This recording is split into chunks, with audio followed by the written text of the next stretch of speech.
Lily pressed her face against the transport window and watched the giant spinning wheel grow larger. Station Meridian looked like a toy from far away, but now she could see how massive it really was. Hundreds of ships docked along its outer ring, and lights blinked everywhere like stars had gotten confused about where they belonged. "Stop bouncing, sweetie. We'll be there soon." Her mother Anne smiled but kept working on her tablet. Being a diplomat meant always working, even when your daughter wanted to explore a real alien space station. Brutus made a huffing sound from his carrier. Lily reached down and poked her fingers through the mesh. The honey badger licked them once, then went back to sleep. He didn't care about space stations or aliens. He only cared about food, Lily, and occasionally digging holes in inappropriate places. Their ship docked with a soft thump. Lily grabbed Brutus's carrier and followed her mother through the airlock. The station smelled weird, like metal and something sweet she couldn't identify. Aliens walked everywhere. Tall ones, short ones with too many legs and ones that floated without any legs at all. A creature that looked like a giant praying mantis approached them. It wore a blue uniform and carried a data pad in its front claws. "Welcome to Station Meridian. I am Overseer Quillen. You must be the Bennett family." Anne shook the offered claw carefully. "Thank you for having us. This is my daughter Lily." Quillen's triangular head tilted as it examined Lily. "Ah yes, the young human. She will join our youth integration program. We have 23 species represented this cycle." Its large eyes fixed on the carrier. "What is that creature?" "This is Brutus. He's my emotional support animal." Lily lifted the carrier slightly. Brutus opened one eye and yawned, showing all his teeth. Quillen's antennae twitched. "How peculiar. We have never had a student bring a predator before." "He's not dangerous unless someone threatens me or him," Lily explained. She had given this speech before back on Earth when people worried about the honey badger. "I see. Well, all species must learn to coexist here. Come. I will show you to your quarters." Their new home was smaller than their house on Earth, but had a big window showing the stars. Lily set up Brutus's bed in the corner of her room and made sure his food and water bowls were full.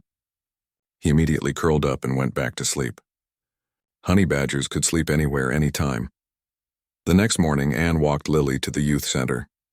The building sat in the station's park district, surrounded by strange alien plants that glowed softly. Inside, young aliens of all shapes and sizes played games, studied at tables, or socialized in groups.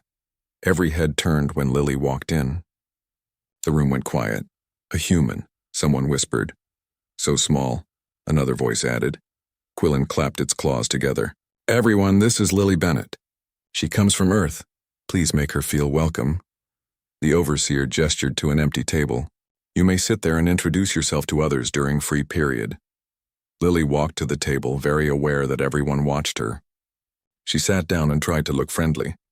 A group of young aliens approached. The leader was tall and covered in dark green scales. His eyes were yellow with vertical slits. "So you are the human."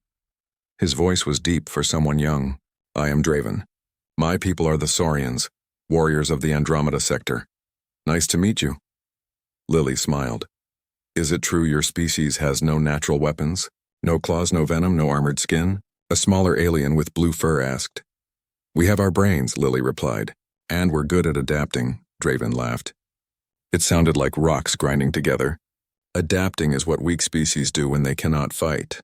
My people conquer through strength." He flexed his arm, showing muscles under his scales. "That's cool. I guess." Lily didn't know what else to say. Another alien, this one looking like a floating jellyfish with tentacles, drifted closer. "I heard humans keep dangerous animals as pets. Is that true?" "Well, I have Brutus. He's a honey badger." The group exchanged looks.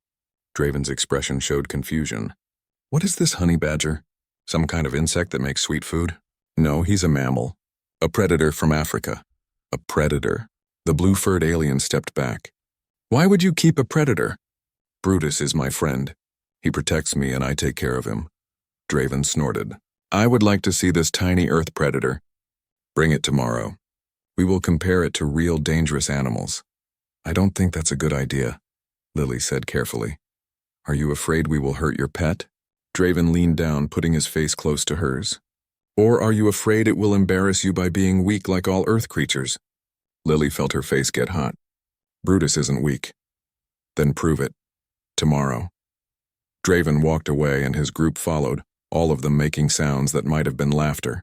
The rest of the day went badly. Nobody wanted to be Lily's partner for activities. During lunch, she sat alone while other species grouped together. She heard whispers and giggles whenever she walked past. That evening, Lily lay on her bed with Brutus curled up on her stomach. "They don't understand us," she told him. "They think humans are weak." Brutus made a grumbling sound and shifted position. He didn't care what aliens thought. He knew what he was, and that was enough. Lily stroked his coarse fur and wished she had his confidence. Tomorrow she would bring him to the youth center, not to prove anything to Draven, but because Brutus was part of her life. If the other students couldn't accept that, it was their problem. She just hoped nobody did anything stupid. Honey badgers had a reputation back on Earth. There was a reason why even lions avoided them, but aliens didn't know about Earth's animals yet. They were about to learn. Brutus waddled beside Lily on his leash, sniffing everything. The hallways of Station Meridian smelled interesting to him, full of strange creatures and unknown scents. He didn't care that other beings stopped to stare. A honey badger feared nothing. Lily felt less confident. Her stomach twisted as they approached the youth center. She could already hear voices inside, lots of them, all probably waiting to mock her pet. The door slid open. Conversation stopped instantly. Dozens of alien eyes focused on the small black and white creature at Lily's feet. "That is the fearsome Earth predator." Draven stood up from his table, his scaled face showing amusement. "It looks like a fat worm with legs." His friends erupted in laughter. Even some of the quieter students smiled. Lily's face burned. "He's a honey badger. Just leave him alone." "Leave it alone?" Draven walked closer, circling around Brutus. "I want to see what this creature can do. Does it have venom, claws, anything useful?" "He has everything he needs." Lily kept her voice steady even though her hands shook. Brutus sat down and yawned. He seemed completely unimpressed by the large reptilian alien studying him. His black eyes were half closed, looking sleepy and harmless. "It does not even react to my presence." Draven crouched down. "My people train war beasts that would eat this thing for breakfast." A small crowd gathered now. The blue-furred alien from yesterday, whose name was Finch, pressed forward. "Maybe it does tricks?" "Earth animals do tricks, correct?" "Brutus isn't a trick animal." Lily wished everyone would just go away. "Then what good is it?" another student asked. This one had purple skin and 4 arms. "Why bring a useless pet to a space station?" "He's not useless. He's my friend." Draven reached out one clawed hand toward Brutus. "Let me examine it properly. Don't touch him." Lily pulled on the leash, but Brutus didn't budge. The honey badger watched Draven's hand approach with mild interest. "See? It does not even defend itself." Draven's claw hovered inches from Brutus's head. Pathetic. At the last second, Draven pulled his hand back, laughing. "I will not waste my time on such a weak creature." Over the next week, things got worse. Draven and his group found new ways to bother Lily every day. They tripped her in hallways. They hid her belongings. They made rude comments about humans being soft and weak, but they saved their worst behavior for Brutus. During outdoor recreation in the biodome, Draven's group would throw small objects near the honey badger, trying to make him run. Brutus ignored them completely. He was too busy digging in the artificial dirt. "Earth animals are cowards," Draven announced loudly. "They run from real predators." Lily clenched her fists. "Brutus doesn't run from anything. Then why does he do nothing when we challenge him?" Finch asked. The blue-furred alien had become one of Draven's loyal followers because he's not stupid. He doesn't fight for no reason, or because he knows he would lose. Draven picked up a handful of sand and tossed it at Brutus. The honey badger shook his head and went back to digging. Lily reported the bullying to Overseer Quillen. The mantis-like alien listened but seemed unconcerned. Young beings from different species must learn to coexist. Some conflict is natural during this process. Unless there is physical harm, we allow students to resolve their own disputes. "They're harassing my pet." The creature appears unharmed. "Perhaps you are being oversensitive?" Humans are known for emotional attachments to animals. Lily left the office feeling angry and helpless. Nobody here understood. They saw Brutus as a joke, and her as a weak human who needed a pet for comfort. Other human families on the station noticed the problem. During a dinner at the community center, several parents talked to Anne about the situation. "My son faces the same treatment," a man named Robert said. The alien children call humans fragile. They challenged my daughter to a strength contest, a woman added. She won using leverage and technique, but they said it didn't count because she didn't use raw power. Anne frowned. I'll speak with the station administrator. This behavior needs to stop. But before any adults could intervene, things escalated. It happened during a field trip to the far section of the biodome. Overseer Quillen had taken the students to observe some rare plants that only grew in low gravity. The group spread out along the paths and supervision became difficult. Draven saw his opportunity.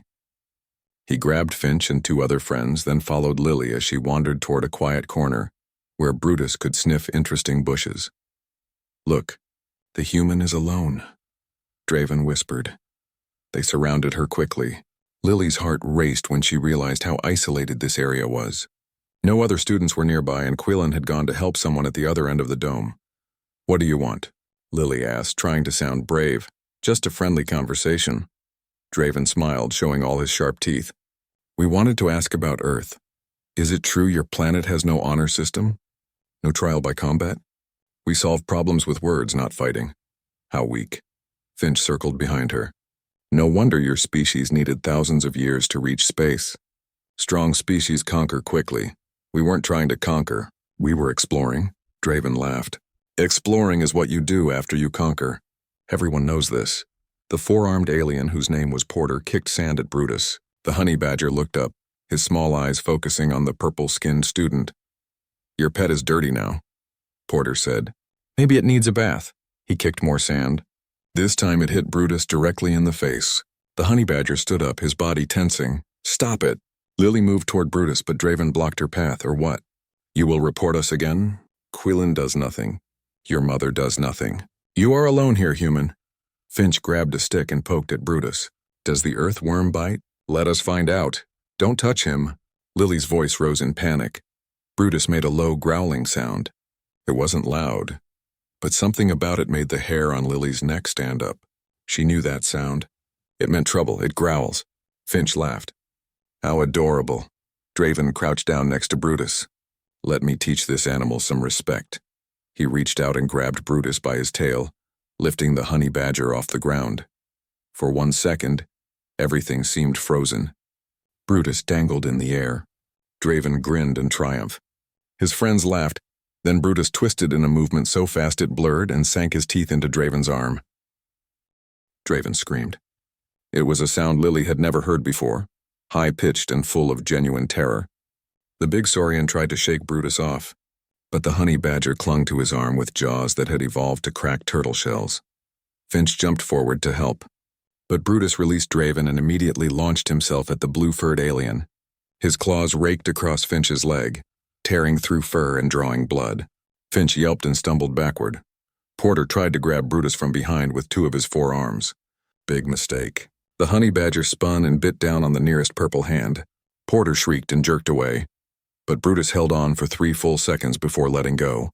All of this happened in less than 10 seconds. 3 aliens, all bigger and stronger than any human child, were now backing away from an animal that weighed maybe 30 pounds. Get it away from us. Draven clutched his bleeding arm. His yellow eyes were wide with shock and pain. Brutus planted himself between Lily and the bullies. His fur stood up, making him look twice his normal size. He made that low growling sound again, daring anyone to come closer. You should run now, Lily said quietly. Her heart pounded, but her voice stayed steady. Before he gets really angry. Really angry? Finch stared at her. That thing is insane. No, he's protecting me. That's what honey badgers do. Draven tried to look tough despite his bleeding arm. My people will hear about this. That animal attacked us without reason. You grabbed him by the tail. You hurt him first. We barely touched it. Porter held his injured hand close to his body. How does something so small bite so hard? I tried to warn you. Nobody listens to humans though, right? Lily picked up Brutus's leash. The honey badger calmed down immediately, though he kept his eyes on the 3 bullies. Other students had heard the screaming and were running over now. Overseer Quillen arrived with several other young aliens trailing behind. What happened here? The mantis-like overseer looked at the injured students, then at Brutus, then at Lily. Everyone started talking at once. Draven claimed unprovoked attack. Finch said the animal was dangerous and should be destroyed. Porter just kept asking why nobody warned them about Earth predators. Lily waited until they finished. They cornered me. They threw sand at Brutus. Draven grabbed him by the tail and lifted him off the ground. Brutus defended himself. This is serious.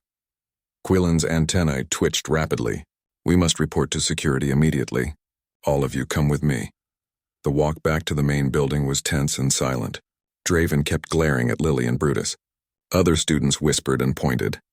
Word spread fast on the station, and by the time they reached the security office, a small crowd had gathered. Officer Tarn was a feline-like alien with orange fur and green eyes. She listened to everyone's story, taking notes on her datapad. Then she did something smart. She checked the security footage. The biodome had cameras everywhere for safety reasons. Tarn pulled up the recording and played it on the wall screen. Everyone watched in silence as the events unfolded again. There was Draven and his friends surrounding Lily. There was Porter kicking sand. There was Finch poking with the stick. And there, clear as day, was Draven grabbing Brutus by the tail. This footage shows harassment followed by physical assault on the animal, Tarn said. She looked at Draven. You initiated contact in an aggressive manner. But look what that thing did to us. Draven held up his bandaged arm. The station medic had already treated everyone, but the wounds were still visible. You attacked first. Tarn's tail swished back and forth. The creature responded defensively. This is clear from the footage. Finch spoke up. We did not know it would be so violent. It looked harmless. Looking harmless and being harmless are different things. Tarn zoomed in on Brutus in the footage. What species is this animal? A honey badger, Lily answered. From Earth. Tarn typed rapidly on her datapad, accessing the Galactic database. Her eyes widened as she read. This says honey badgers are one of the most fearless animals on Earth. They fight creatures many times their size. They have thick skin that resists bites and stings. They have been known to attack lions, buffalo, and even poisonous snakes. The room went quiet. Everyone stared at Brutus, who sat calmly at Lily's feet, looking like the least dangerous creature in the universe. Why would humans keep such an animal as a pet? Quillen asked. We don't really keep them as pets normally, Lily explained. Brutus is special. He bonded with me when I was little. We raised him after his mother died. Tarn continued reading. This database entry has a warning flag. It says humans come from a Class 4 death world with extreme biodiversity and dangerous fauna. Honey badgers are classified as Level 7 threat animals. Level 7? Porter looked confused. What does that mean? It means approach with extreme caution. It means assume the animal is dangerous unless proven otherwise. It means do not touch under any circumstances. Tarn looked at the 3 injured students. You are lucky you only received minor injuries. According to this data, honey badgers can kill animals much larger than themselves. Draven's face had lost some of its color. We thought it was just a small pet. Earth creatures are supposed to be weak. Where did you get that idea? Tarn asked. Everyone says humans are fragile. They have no natural weapons. They need tools to survive. Yet they live on a planet with animals like this. Tarn gestured to Brutus. Perhaps humans are stronger than you assumed. Perhaps they are survivors. The door opened and Anne rushed in, followed by several other human parents. She had been contacted by security and came as fast as possible. Lily, are you okay? I'm fine, Mom. Brutus protected me.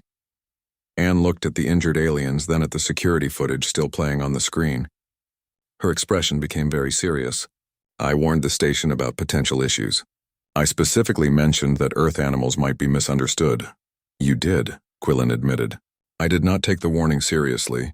That was my error, so what happens now? Draven asked. He still clutched his arm. Does the animal get destroyed? Destroyed? Lily hugged Brutus close. He didn't do anything wrong. Tarn shook her head. The footage is clear. Your group initiated the confrontation. The animal acted in self-defense. There will be no punishment for the honey badger or the human child. But we are injured. Finch protested. You are injured because you made poor decisions. Tarn's tone was firm. You harassed another student. You assaulted her animal. You ignored warning signs. These are your consequences. What about them? Porter pointed at Lily and Brutus with his uninjured hand. They should face some penalty. For what? Being attacked? Anne stepped forward. My daughter tried to avoid conflict. She warned you multiple times about Brutus. You chose not to listen. That is not her fault, Quillen's antennae drooped. This is a difficult situation. Perhaps all students involved should be suspended while we investigate further. No. Tarn closed her datapad. The evidence is clear. Draven, Finch, and Porter will face disciplinary action for harassment and assault. Lily and her animal are cleared of any wrongdoing. The three bullies looked shocked. They had expected the human to be punished, not them. News traveled fast on Station Meridian. By the next morning, every alien on the station had heard about the incident. Most of them had also looked up honey badgers in the Galactic database. The searches caused the station's information system to slow down from all the traffic. Lily sat in her quarters and watched the news feeds on her tablet. One channel showed footage of Brutus from the biodome, played in slow motion. The commentator spoke in a language she didn't understand, but the translation scrolled across the bottom of the screen. This Earth creature displays remarkable aggression for its size. Experts are now questioning what other dangerous animals humans coexist with on their home planet. Another channel had invited a xenobiologist to discuss Earth's ecosystem. The alien scientist, who looked like a walking tree with too many branches, seemed genuinely disturbed. I have reviewed the database on Earth fauna, the scientist said. The honey badger is far from the most dangerous creature on that planet. There are animals called bears that weigh over half a ton. There are cats called tigers that can kill prey 3 times their size. There are reptiles called crocodiles with bite forces that crush bone. The host, a blob-like being in a fancy suit, interrupted. But surely humans avoid these creatures. No, that is the shocking part. Humans live alongside these animals. They study them. Some humans even keep them in captivity for observation and education. There are reports of humans swimming with sharks, which are ocean predators with multiple rows of teeth. Why would they do this? The database suggests humans have an unusual relationship with danger. They appear to respect predators rather than fear them. Some human cultures even worship certain dangerous animals as sacred. Lily turned off the tablet. Everyone was making such a big deal about something so simple. Brutus was just being Brutus. He protected his family. That was normal. Anne knocked and entered the room. How are you feeling? Okay, I guess. Everyone is talking about us. Let them talk. You did nothing wrong. Anne sat on the bed next to her daughter. The station administrator contacted me this morning. They want to hold a hearing. A hearing? Why? Officer Tarn already said we didn't do anything wrong. This isn't about punishment. They want to understand what happened so they can prevent future incidents. Draven's parents are demanding an explanation. They think Brutus should be classified as a dangerous animal and banned from the youth center. Lily hugged Brutus, who had been sleeping on her lap. That's not fair. He only defended himself, I know. That's what we'll explain at the hearing. It's scheduled for tomorrow afternoon. The administrator asked if you would be willing to give a presentation about Earth animals and why humans keep them. A presentation? In front of who? Station officials, some scientists, and representatives from various species. They want to learn more about human culture. Anne smiled. You don't have to if you don't want to. I can do it. Lily thought about it. Part of her wanted to hide in her room and avoid everyone, but another part wanted to make them understand. I'll do it. Someone needs to explain that Earth animals aren't monsters. The next day, Lily stood in a large conference room filled with aliens of every type. Her hands shook as she held her presentation remote, but Brutus sat calmly at her feet, which made her feel braver. Administrator Voss, a tall being made of what looked like living crystal, spoke first. We are here to discuss the incident involving the human child and her animal. This is not a trial. We seek understanding. Lily Bennett, you may begin your presentation. Lily pressed the remote and the first slide appeared on the screen. It showed a picture of Earth from space. This is my home planet. Humans evolved there over millions of years. Our world has many different environments. Deserts, jungles, oceans, mountains, frozen areas, and more. The next slide showed various Earth animals. These are some of the creatures we share our planet with. Not all of them are friendly to humans. Many could kill us easily, but we learn to coexist with them. An alien in the audience raised a tentacle. Why not eliminate the dangerous ones? Because they're important. Every animal has a role in the ecosystem. Predators control prey populations. Prey animals spread seeds and pollinate plants. Everything is connected. If you remove one species, others suffer. She clicked to the next slide showing early humans. Our ancestors survived by being smart, not strong. We learned which animals to avoid and which we could befriend. We developed tools and strategies. We adapted. Draven sat in the front row with his parents. His father was an even larger saurian with scars across his scales. He looked angry.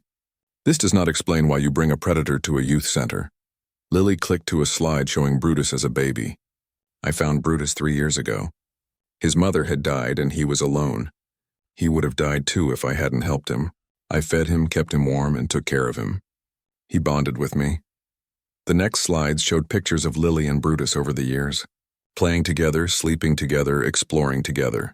Honey badgers are solitary animals normally. They don't form packs or families like some Earth creatures. But Brutus chose to stay with me. He protects me because I'm part of his family now. A scientist in the audience spoke up. The database says honey badgers are extremely aggressive and dangerous. They can be if threatened. But Brutus has never hurt anyone who didn't hurt him first. He's been around other humans his whole life. Children, adults, even babies. He's gentle with people he trusts. She clicked to footage from the biodome incident. Everyone had already seen it, but she played it again. Watch carefully. Brutus ignores the first provocations. When Porter kicks sand at him, he just stands up. When Finch pokes him with a stick, he growls a warning. He only attacks when Draven grabs him by the tail and lifts him off the ground. That's pain and panic. Any animal would react that way. Draven's father stood up. My son made a mistake, yes. But that creature's response was excessive. Look at the injuries it caused.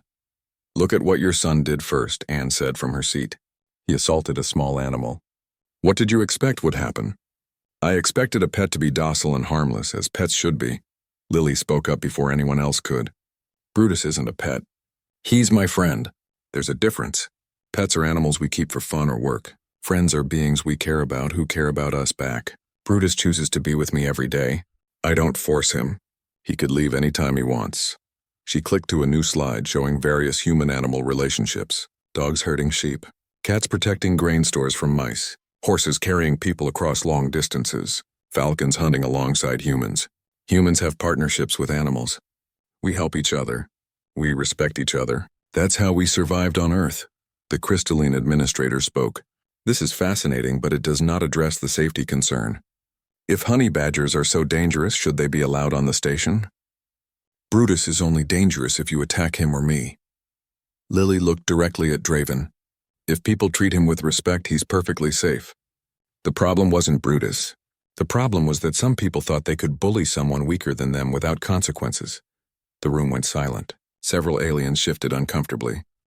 The xenobiologist who had appeared on the news channel stood up from the audience. His branch-like limbs waved excitedly. I have spent the last day researching Earth's ecosystem more thoroughly. What I found disturbs me greatly. Administrator Voss turned to him. Please share your findings, Professor Branch. Earth is classified as a Class 4 death world. I did not understand what this meant until now. The classification exists because Earth has killed more exploration teams than almost any other planet in the database. Professor Branch pulled up his own data on the screen. Poisonous plants, venomous animals, extreme weather, dangerous microorganisms, high gravity, aggressive fauna. The list continues for pages. Murmurs spread through the audience. Many aliens were hearing this for the first time. But humans are not strong or armored, someone called out. How did they survive? That is the question I asked myself. Professor Branch showed images of various Earth environments. Humans cannot breathe underwater like the Aquarians. They cannot survive extreme cold like the Frost Dwellers. They have no natural weapons like the Saurians. Yet they dominated their entire planet. He clicked to images of human settlements across Earth. Cities in deserts, towns in frozen regions, villages in jungles, and communities on mountains. They survived through intelligence, cooperation, and adaptation. They learned to work with their environment instead of against it. Draven's father crossed his arms. This is all very interesting, but it still does not excuse bringing a dangerous animal to a youth center. Actually, it does. Professor Branch showed a new image of a human child playing with a large dog. Humans routinely expose their young to animals. It teaches them respect for other living things.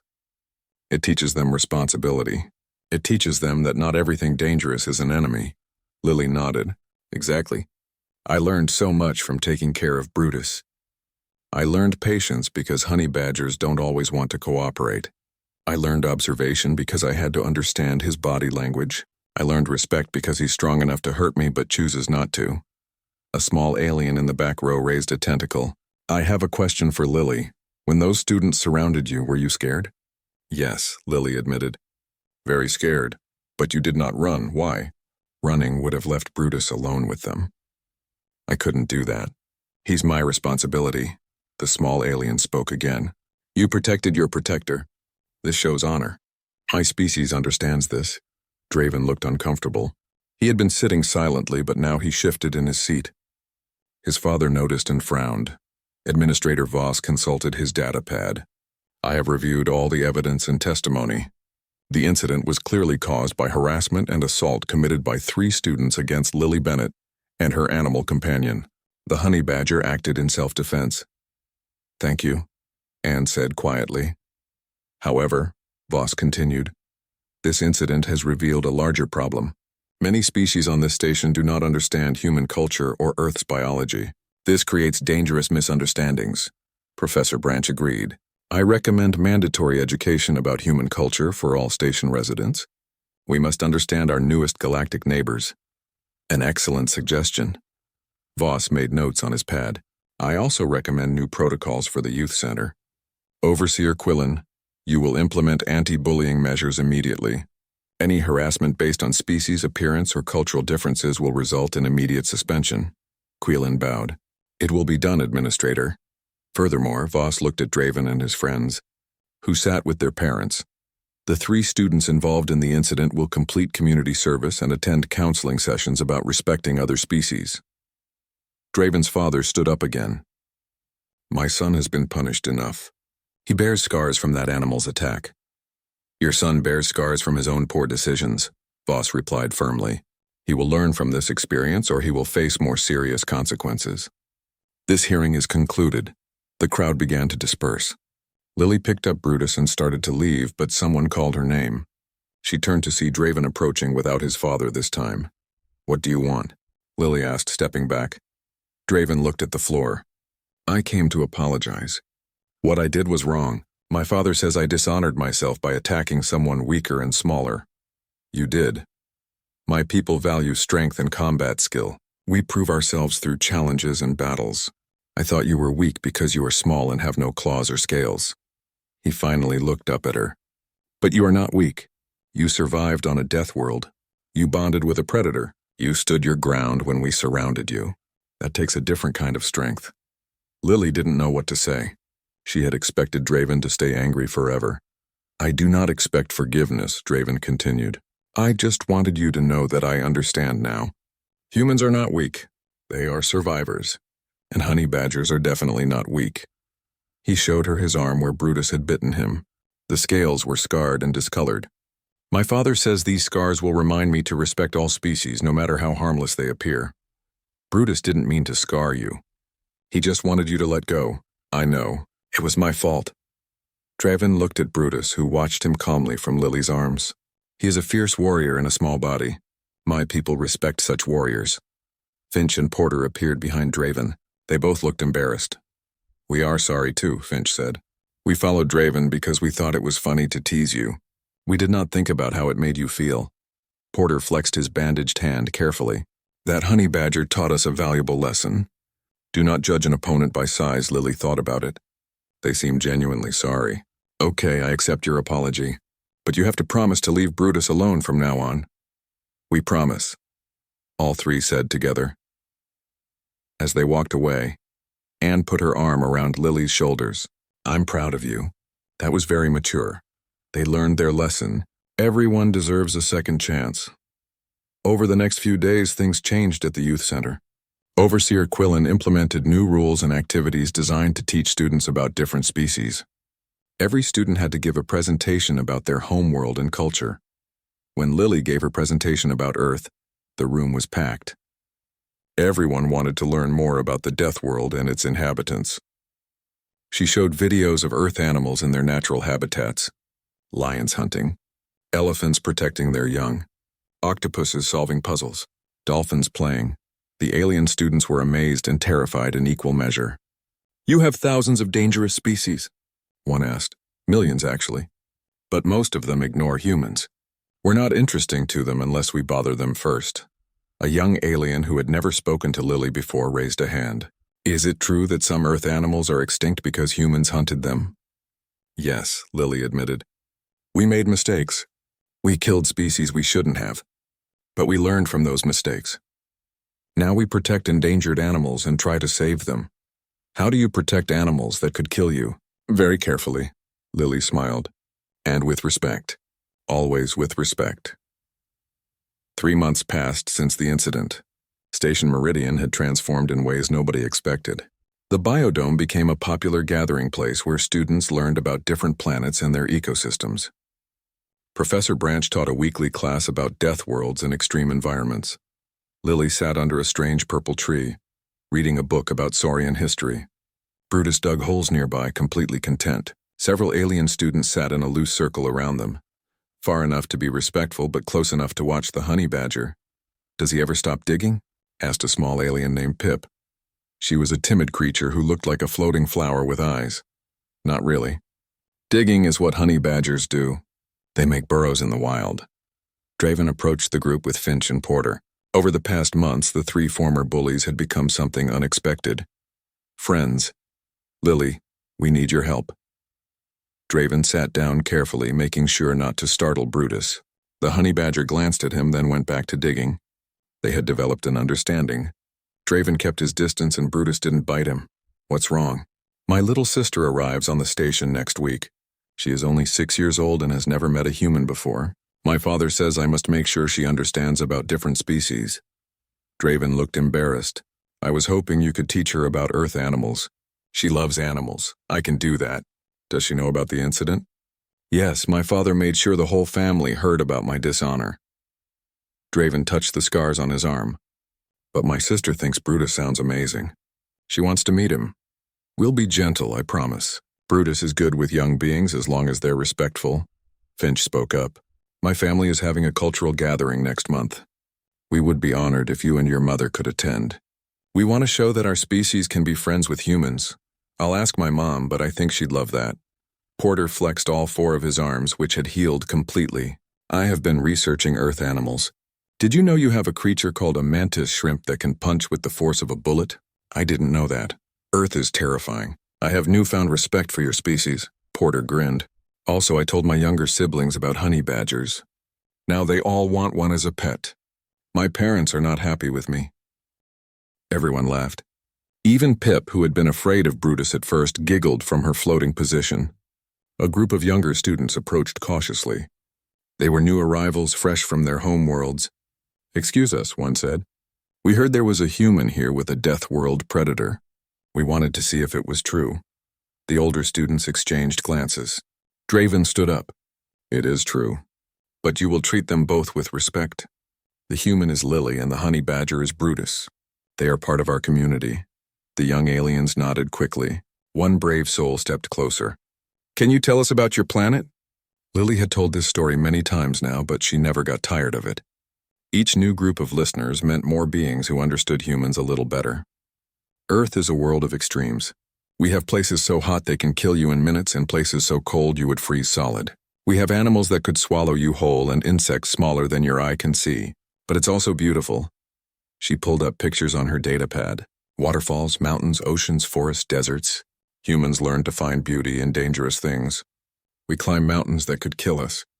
We dive in oceans with sharks. We explore jungles full of venomous creatures, not because we're stupid, but because we want to understand our world.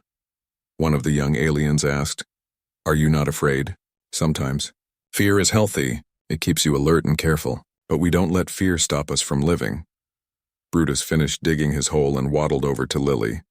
He climbed into her lap and yawned, showing all his teeth. The young aliens jumped back. It's okay, Lily assured them.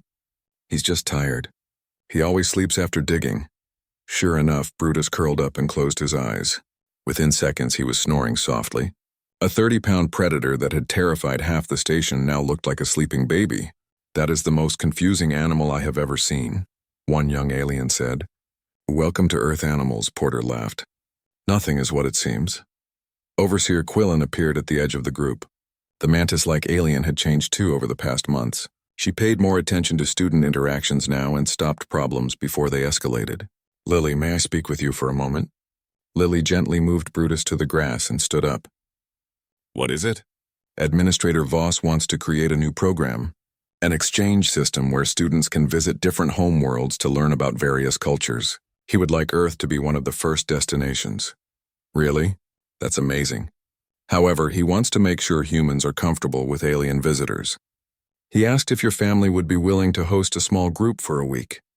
Show them what Earth is like. Lily thought about aliens visiting her home back on Earth, walking through forests, seeing oceans, meeting other humans and animals. I think that would be wonderful. But they should be prepared. Earth is intense. We will prepare them thoroughly. Professor Branch has created a survival guide for visiting death worlds. He calls it So You're Going to Earth, A Visitor's Guide to Not Dying. Lily laughed. That's a good title. Over the following weeks, the exchange program took shape. Draven volunteered to be one of the first students to visit Earth. So did Finch and Porter. Even little Pip wanted to go, though her parents were nervous about sending her to such a dangerous place. Anne helped organize the trip with other human diplomats. They created a careful itinerary that would show Earth's beauty without putting anyone in unnecessary danger.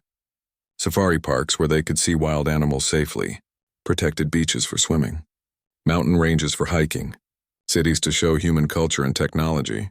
The day before the first group left for Earth, they gathered at the youth center for a final briefing. Professor Branch went over safety rules one more time. Remember, do not touch any animal unless a human tells you it is safe. Do not eat any plant unless a human confirms it is not poisonous. Do not swim in water without checking for dangerous creatures first. Stay with your human guides at all times. The students nodded seriously. Earth's reputation had spread throughout the station. Everyone knew it was beautiful but deadly. Draven raised his hand. Professor, is it true that Earth has insects that can kill you? Yes. Mosquitoes carry diseases that kill millions of creatures every year. Ants that can strip flesh from bone. Spiders with venom that dissolves tissue. The students looked terrified. Finch spoke up nervously. Maybe this trip is not a good idea. No, you'll be fine, Lily reassured them. Humans deal with those things every day. You'll be with guides who know how to stay safe. And honestly, most of Earth is perfectly safe if you're careful and respectful. Like Brutus, Porter said. Dangerous but safe if you treat him right. Exactly like Brutus. The next morning, Lily stood at the transport dock with Brutus on his leash. The group of alien students looked nervous but excited. Their parents had come to see them off, giving last-minute advice and warnings. Draven's father approached Lily. The large Saurian looked less intimidating now that she knew him better. Thank you for helping my son learn respect. He was arrogant before, but you taught him humility. Brutus taught him, really. I just explained why. Your companion is a worthy warrior. My people honor strength, and that small creature has more strength than beings twice his size. Brutus, hearing his name, looked up and made a huffing sound. Draven's father actually stepped back, then laughed at himself. Even now he makes me nervous. I will never forget the sound my son made when that honey badger attacked. I'm sorry he got hurt. Do not be. Pain teaches lessons that words cannot. Draven learned. He is better for it. The transport was ready. Lily walked the alien students to the boarding area. Remember everything Professor Branch taught you. Earth is amazing, but you need to stay alert. We will be careful, Pip promised, and we will bring back stories to share. As the students boarded, Anne put her arm around Lily. You've done something remarkable here. You helped different species understand each other. I didn't do it alone. Brutus helped too. Yes, he did. Anne looked down at the honey badger, who sat patiently at Lily's feet. Who knew such a small animal could cause such big changes? Lily picked up Brutus and hugged him.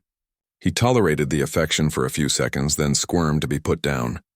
Honey badgers didn't do extended cuddling. Back at the youth center, more students had gathered to hear about the exchange program.